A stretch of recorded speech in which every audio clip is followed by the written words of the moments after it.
hello to our 4 student recruiters from Wilmington University. And maybe we could go do a round robin. You could introduce yourself, tell us a little bit about your background and your education and how you ended up working for Wilmington University. Do we want to start with, how about Melissa?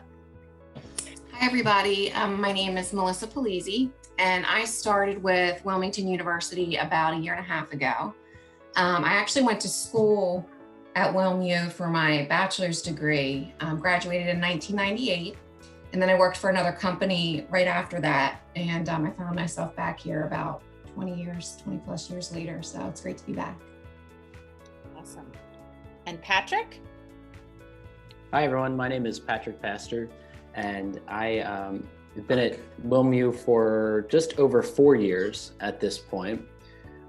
My background is a little varied. I came into higher education in a little bit of an untraditional pathway.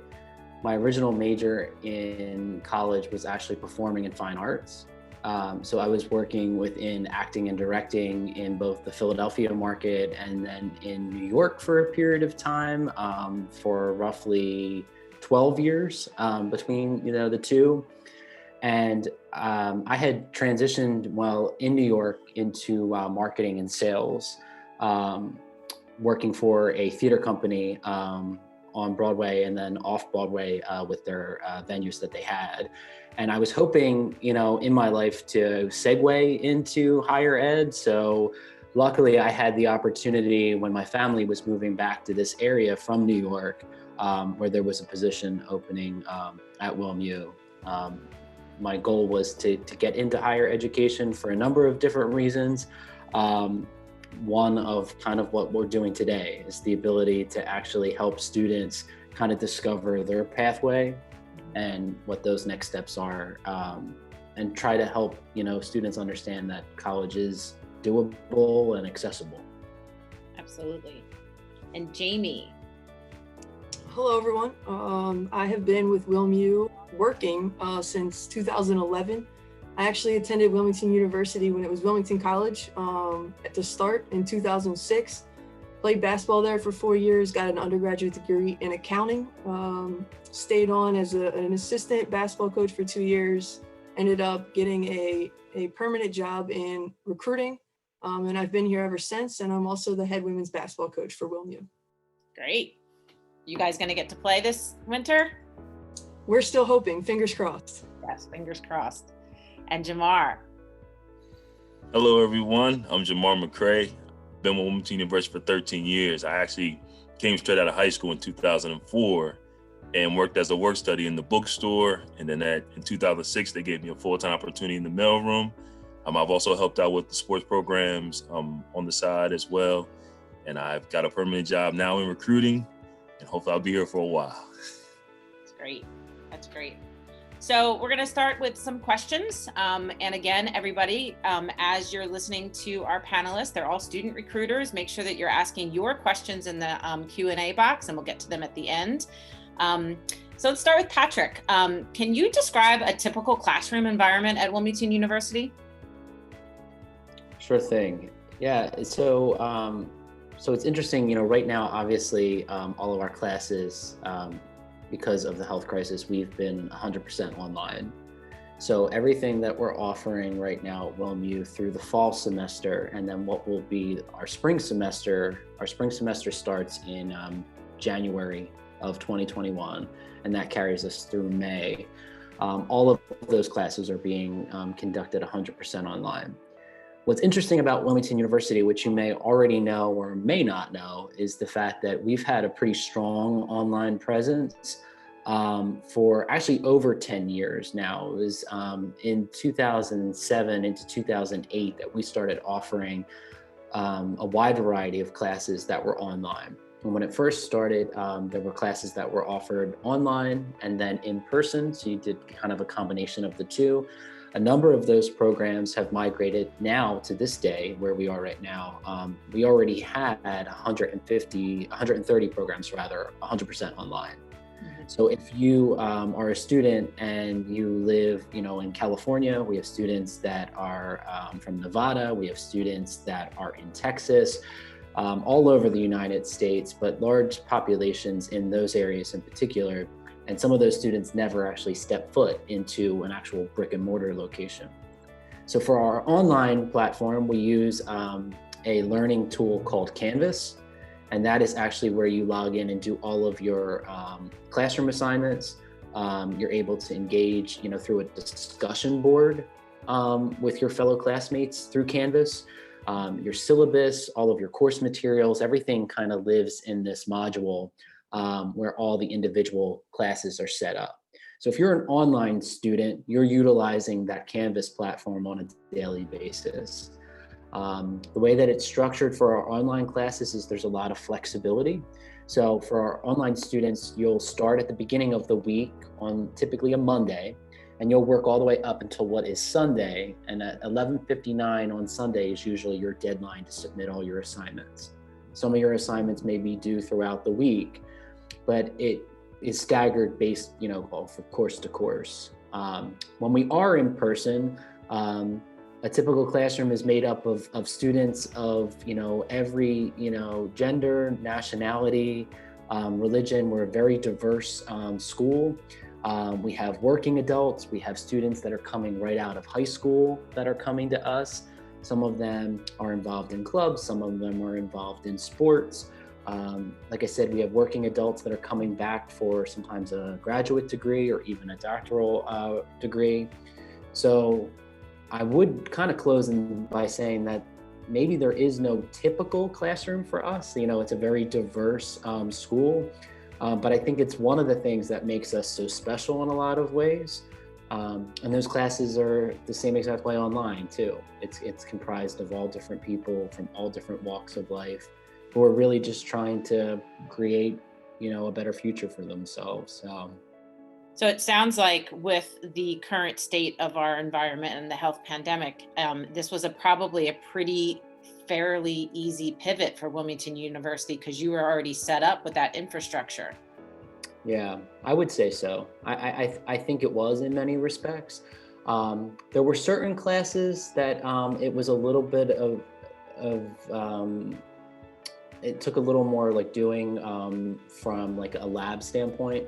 So some of our lab classes, they've had to adjust. Some of those lab classes you were actually already able to do at home, where your kit was actually sent to you in the mail. Wow. Some of them from a clinical standpoint and an observation standpoint, and some of our education programs, social and behavioral, they've had to adjust, kind of appropriately.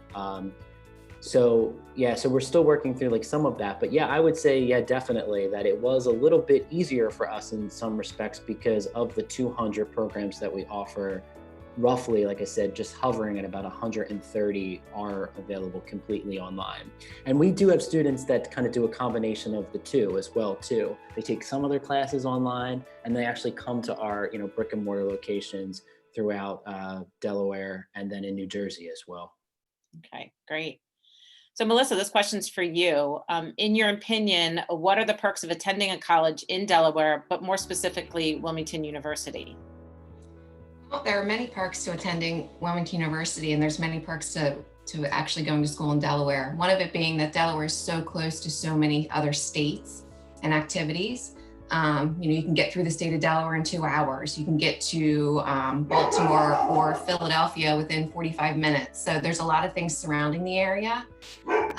We are a commuter school, so we don't have a campus we don't have housing, but we're so close to a college or a university that does. I apologize.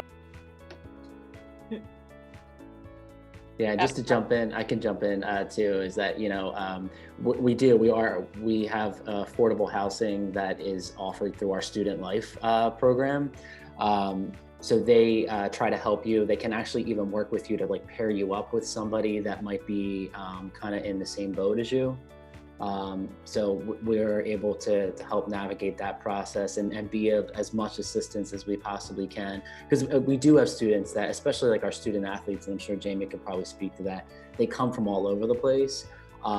Even though they're not actually in a dorm, they're staying locally in housing as well too. But we are close to, some major cities as well too.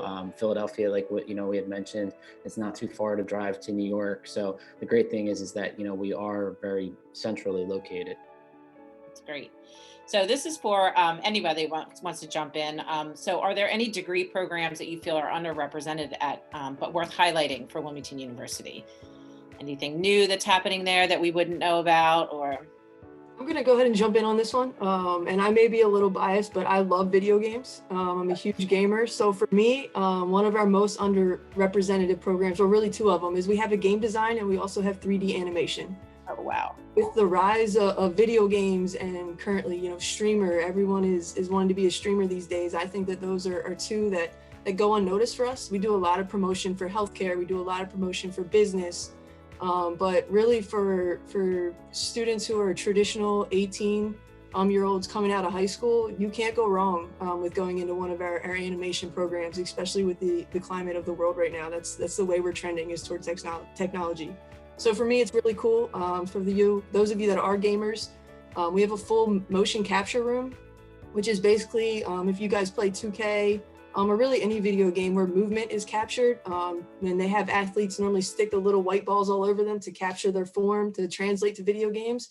We have one of those rooms at our campus where students are able to make their own avatars and create the animations for games that they currently make. And some of them are even released onto the Apple Store and Steam. Wow, that's incredible. I did not know about that. Okay, Jamar, what is your favorite part of working in Wilmington University, and more specifically being a student recruiter and working in the admissions department?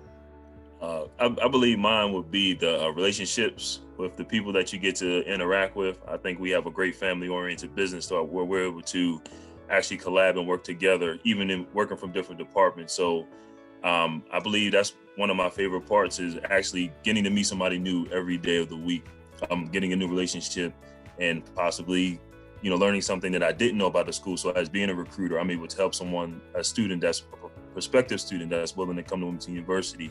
I have that information firsthand instead of having to have them search for it. I already have it when I meet that person. So okay, this is off script here. I'm gonna, what is like a typical day for a student recruiter? What would that be? Are you looking at different high schools? This is obviously a part of it, outreach. Mm-hmm. Well, it's different for all of us. We all have different zones and sections. Some deal with high school students. Myself, I deal with high school students. Some deal with colleges and different businesses. So for me, it's just going to some of our local schools, speaking with our students to let them know that, hey, even though you're in Delaware or Pennsylvania, New Jersey, Wilmington University is around. We have, what you are looking for. If you don't want the, college experience of living in dorms, if you do want to, work and still be able to go to school, Wilmington University is here with a competitive education, and we have it for you in Delaware. That's great. So switching gears a little bit. So in terms of your career, how you've gotten to where you are today, are there any career mistakes that have given you your biggest lessons? And this, we could start with Jamar, but we can ask this for everybody. I won't necessarily say a mistake. I believe I was blessed in the position of coming out of high school and coming to Wilmington University, and I worked with someone that allowed me to, be able to meet different people in many different all the campuses that we do have, and then to now become a recruiter. So the background that this job gave me allowed me to actually excel in the recruiting department now, to actually be used to my fullest potential. So I really won't say a mistake, but I am very thankful. Anybody else want to jump in there? Is there any advice there? Sure, I'll jump in. And I apologize for earlier. That's one of the challenges of working from home these days. So one of the, not maybe mistakes, but one of the things that I did in my career was maybe stay with a company for too long. So I worked for a sales organization for 18 years. And although I performed well there, it got to a point where it made me believe that it was a lot of who I was instead of the skills and knowledge and the things that I could give back, which is really what I was about. I felt like I owed so much to this company that I really couldn't go anywhere else. Some people say it was my loyalty. Some people say, if you're successful somewhere, why stay? But really what the point I'm trying to get across is, as you go through your career, you get through college or you go through a trade, and you learn something, if you're able to use that in another capacity and share your knowledge, or if you want to try something new and maybe feel like you want to give yourself a different opportunity or more happiness in your life, don't be afraid to do that. Because I did finally get the courage to make the change, and a much better environment than I was before. But I had all these things in my head thinking, well, they made me who I was, or if I leave them, I'm going to be a fraction of the person that I was. So you can be successful in a lot of different areas. So don't be afraid to make a change or try something new. Great. I would just say, adding on to that, because I feel like if I'm answering like honestly, I've made a lot of mistakes in my life and my career, like I have. And I've tried to get to the point too where I can kind of just acknowledge the fact that it's like sometimes that happens, and sometimes, you know, you need to, if you do acknowledge it, then it allows you to kind of move forward. I would say, like, kind of in the current state that we're in, one of the things that I've recognized, you know, and this is actually just, you know, some advice that I was given along the way from mistakes that have happened. I had a college professor say to me years ago, and it's something that has stuck with me ever since. He had said, ask for what you want. You know, so if there's an opportunity that you feel like, you know, you would be perfect for, or even, you know, well suited for, ask to, you know, get that interview, or ask, you know, if you have someone that, you know, you can, you know, that knows somebody at that company or knows somebody at that school. If, you know, there's an opportunity that you feel like would be a good fit, ask to see if you know, could be a part of it. Because a lot of times other people aren't going to ask for you. You know, as you kind of, you know, get into this next phase, you know, you're going to have to, you know, ask yourself. So I would say, you know, just don't be afraid to do that, and don't be afraid to ask for help too. Because I know sometimes, like, that's like something that I've learned about myself, that it's like I don't always ask like when I actually like need help, and sometimes we need help along the way, and it's okay to need help and need other people, especially in like what we're dealing with right now, because this is unprecedented. Like, this time period is completely unprecedented. So as like you're taking these next step forward, you might need a little bit of help, and just know that it's okay to ask for it. Right. Absolutely. So that actually leads me into a question. So in terms of the state of our environment now and our health pandemic, like, how is admissions different at Wilmington University? Is there anything that you guys are changing, or is there any, you know, anything that students that are graduating this year need to know when they're applying to WilmU? Some of those things Patrick touched on in the beginning about, you know, what our environment looks like right now. But for admissions, you know, you can't walk into the buildings right now and sit down with somebody and talk to them about, you know, how to apply, what's next, and things like that. You won't see us face to face at an event right now. We miss seeing people face to face, but, you know, there's things that we've done to overcome those challenges. So last week we had our first ever virtual open house. We're getting ready to do another one on December 2nd. The reality of it was we had 3 times as many people register for that event than we did for in-person events. So maybe that's just the way things are changing just in general. Maybe that's the way, you know, it's easier for people to fit it into their lifestyle or their schedules.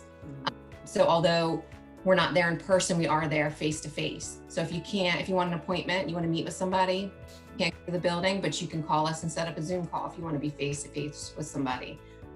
We have different ways online that it talks you through the application process. So yes, it looks very different, but your needs will still be met regardless. Okay. So once you've gotten into school, at Wilmington University, and I think this question is for Jamie or Jamar, so, or both of you, what are some of the opportunities you recommend students should take advantage of while they're at Wilmington University? Yeah, so for me, the biggest thing that I can say is make connections. And that's the reason that I found myself working at WilmU. You know, I was there as a student athlete. And to be completely honest, I wasn't that fond of high school. I had no intention on going to college except for basketball. Like, that's all I cared about at that time. But when I got to WilmU, you know, a lot of things changed, and I met a lot of people that were working there that were staff. And because of athletics and because of me meeting these people, I was fortunate enough to be able to be offered a job upon graduation. And I think that that's one thing that is across all colleges in the country, is a lot of the people working there and professors, like, they have their foot in the door in a lot of the industries that you're trying to work in. So talk as many people as you can, make connections with as many people as you can, because at the end of the line, those are going to be the people that help you when you leave to get into the job that you're looking for. I agree with that. I had no intentions on going to college. I wanted to go to the military. My mother had other plans. That's how I ended up at Wilmington University. I agree. Connections is a very well way to get going. Also, the different clubs and stuff that we have at the school, the SGA. We have different speakers that come for different events that we hold throughout the year. Find yourself going to those events and clubs that we have, and you'll meet a lot of people that are already, established in those meetings or gatherings to possibly get your foot in the door as well. And are you doing all of those things online right now? Are they all virtual? Yeah, Yes. a lot of them are, and they actually have started a couple clubs too for our online students too. That are strictly online and don't intend to, take classes, where there's an online group that you can just, even just network and, have for support as well too. So since you guys do have a lot of your classes online, how many students outside of Delaware attend Wilmington University? Do you have that number? It's a large number. So we're over, I'm sorry, just shy of 20,000 students. Oh, We're wow. over 20,000 now. Have we hit that mark? Okay. Yeah. So Yeah. we've got reason to celebrate. Yeah, congrats. Yeah, and but a large majority of them, I believe it's like 16,000. It was like 16,000, I believe, were actually from, outside the tri-state area. Right. That's incredible. I did not realize that Wilmington University serviced that many students. That's great. It's perfect. All right. Well, we do have about 7 minutes left, and we've got some questions in the chat box. So I'm going to get to those. All right. So I think people are very interested in that animation and the 3D design, because we've got a couple of questions there. How competitive is that animation program, and maybe what are the requirements in order to get into that program? So one of the best things about WilmU, and I am adamant that this is one of the greatest things about us, is we're an open enrollment institution, which means that we give everyone an equal opportunity at a higher education, a college degree. And to me, that is so undervalued and underappreciated in our community. We have almost a 99% acceptance rate. We have no minimum GPA, no minimum SAT or ACT score to get into our school. It's not that we don't care about what you did in high school and how successful you were, but we're more concerned with your success while you're with us. So we have a bunch of things in place while you're a student with us: free tutoring, career services, things of that nature to help you be successful. So for any of our animation at our undergraduate level, which would be those coming right out of high school, you would only need to apply. And then you would sit and meet with an admissions specialist, and they would help you register for your first semester of courses. And that's where we would pay the most attention to make sure that you're not struggling with the college level criteria. Okay. And then there was a follow-up to the 3D designing. What do they do for the 3D designing? So could you just elaborate a little bit on that one? Yeah, so another great thing about WilmU is we don't have any extra fees associated with us. So when you come into any of our technology programs, all of the software and the programming that you're going to need for any of these courses are already on our computers. You don't have to purchase the extra $300 or $400 softwares to do any of our courses. So basically we have a whole technology lab with the motion capture room, which I touched on a little bit, but we also have a full green screen room. And that's where you can play around with things. I'm going to use Harry Potter's example. This is the most recent one we did, where we can create the backdrop. We actually have a green cloak that we can put over you to make it look like you're in the cloak of invisibility for those Harry Potter fans that know what I'm talking about. So we have all of that software already built into us. So you can really start with no background in technology, no background in the coding for anything. And we can do from the ground up and basically get you out with a degree and guarantee that you're able to use the programs that you're going to need in the career path for any of those animation programs. That's exciting. I was able to do one of those 3D rooms one time, and it was incredible. It was incredible. Yeah, they're a lot of fun. Actually, from an athletic standpoint, we had our bowling team go in there, and they actually practiced their bowling form in our animation room, and their coach was able to correct their movements based on the software that it ran. So there's some really cool things outside of gaming that you can do with that motion capture room as well. Absolutely. Somebody wanted to know how they can join the virtual visit you mentioned. Is there something that we could add to our chat so people know how to connect with you guys virtually? Yeah, so you'd be able to registration's not live quite yet. It will be soon, within like the next week, roughly. And you'd actually be able to just go to wilmu.edu. We can put that in the chat. That's our main site. And from our main site, you'd be actually able to log an RSVP right off of our homepage. All right, and then we'll send you reminders leading up to it that, the event will be, 1 week from today. It'll be, 24 hours as a reminder. Perfect. And you can log in at any time for that. That's the great thing about it, is you can log in at any time during the context of it. You can chat with us, chat with our faculty, our staff, learn more about us, and you can do it at your own pace. Great. A couple of good questions in here I definitely want to get to. So what tips do you have for incoming freshmen to stay motivated and have a successful freshman year? I'll take a stab at that because I recently just started my master's degree, so I'm kind of like a freshman all over again. I would say that there's nothing more motivating than being successful and small wins, right? So for me, what I've been trying to do is stay ahead of my course, go in when things are posted and just start doing a little something every single day. So I'm not waiting till the end of the week.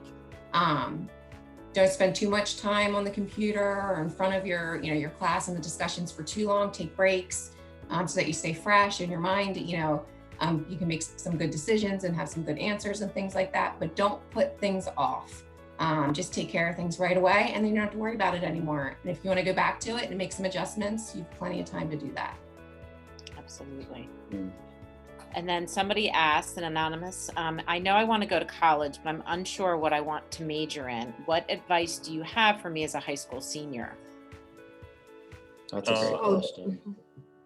I'll say, go ahead. Okay, this was me coming out of high school. I had no idea what I wanted to do. I didn't even care to do the research at the time. I just knew I wanted to play sports. But the biggest misconception is you have to come into college knowing what you're going to do. I would say like 75% of freshmen are going to change their major by the time they're a junior anyway. So don't feel the pressure to come in knowing what you're going to want to do. I came in undecided for the first year and took a bunch of different courses. I took business classes, psychology classes, I took a tech class, and kind of got a feel for what I was interested in. And for me, numbers stuck. I was big with numbers and data. So that led me into my accounting degree. So you really have that first year to play with to get a feel for the different types of programs your school will offer and what will really strike your interest. Jamar, did you want to answer too? Just to kind of piggyback off of that, your first year, you have to take your general courses in different fields. And so you might have a psychology course of sociology, you might have a business course, accounting. So you kind of do get to get your feet wet with the courses. And then that should kind of help you, pick the path that you do want to take. And, another good thing, that we do have about Wilmington University is our professors actually have those 9-to-5s in that field that they're teaching in. So you're not just learning from, just a random person. You're actually learning from someone that's actually in the field, 20 plus years, and they're teaching you firsthand the curriculum that you're learning for your experiences. So that should really kind of help you figure out what you really want to do when you get as a freshman. Okay, I'm going to go to one final question that just came in. So what tips do you have for any of your current students that might be struggling in a class at Wilmington University? Anybody? Well, we have like Jamie said earlier, we do have tutoring. We have our Student Success Center that they actually have where you can make appointments to sit down with actual professors, like I said, in the field that'll actually help you, navigate what needs to be done so that you're able to get back on the path of, passing the course.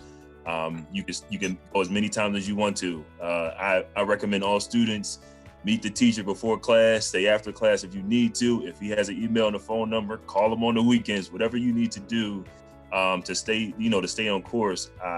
You should strongly take those suggestions into consideration. Yeah, and they'll actually review their paper too. Like you can submit your paper to the Student Success Center and they'll actually review it before you even submit it. Like, so you don't even have to do a session. They'll just be an extra set of eyes to check grammar and to give you suggestions. I would also add too, to stay connected with your classmates. If you're having an issue with something or something seems like a struggle for you, chances are someone else might be struggling with the same thing. Someone might have been easy for them and they could say, hey, try this and it might work out for you. So lean on your peers a little bit too. That's why those online clubs are there, so that people can get to know each other a little bit more and have a better comfort level reaching out to one another. This has been great. So we're going to wrap up. Again, if you want to attend their virtual visit, we did put the website in our chat. It's wilmu.edu. I highly recommend go and register for that. Be great, because you could probably be in your sweatpants and do a virtual tour of Wilmington University. I really wanted to thank you all for joining us today, Patrick, Jamie, Jamar, and Melissa. This has been really a great opportunity to talk to Wilmington University. I learned a lot. I didn't realize your school was so big. It's been great. So I appreciate that. And for everybody else, again, don't forget to fill out the survey on this session of WilmU for that chance to win those iPods, the AirPods. And we will be back in about a half an hour with Boeing.